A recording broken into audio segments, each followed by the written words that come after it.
আগতেই স্বীকাৰ কৰিলে কথাটো তল পৰি গ'ল হয়। ইমান দিন ঘূৰাই পকাই তেখেতে কিয় থাকিলে?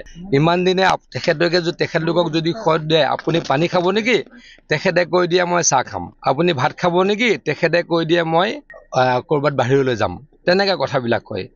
সাংবাদিকসকলে সকলোৱে সুধি আছিলে, হিমন্ত বিশ্ব শৰ্মা ডাঙৰীয়াই সুধি আছিল আপুনি পাকিস্তানলৈ গৈছিল নেকি? উত্তৰবিলাক নিদিয়ে। পাকিস্তানত অকল যোৱাই নাই, পাকিস্তানত তেওঁ বহুদিন আছিলোঁ। তেখেতে বহুত দিন আছিলোঁ। মই জনামতে তেখেতে লাহোৰলৈকে প্ৰথমে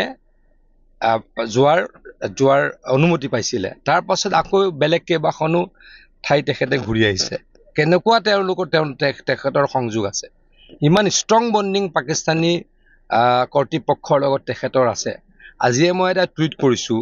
তেখেতে কৈছে যে আমি ইয়াতে আমাৰ পাকিস্তান ভাৰতৰ ক্ৰিকেটত আমি ফূৰ্তি কৰাতকৈ পাকিস্তানত বানপানীত মানুহসকল কি বিপদ পৰিছে তাৰ কাৰণেহে চিন্তা কৰিব লাগে।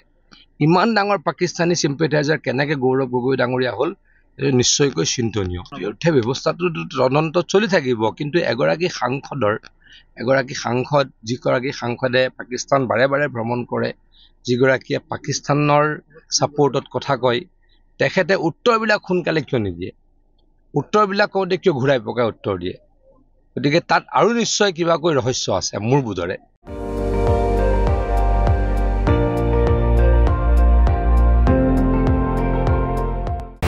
আপুনি চাই আছে ND24, সৰ্বশ্ৰেষ্ঠ নহয় সৰ্বোত্তমৰ দৌৰ।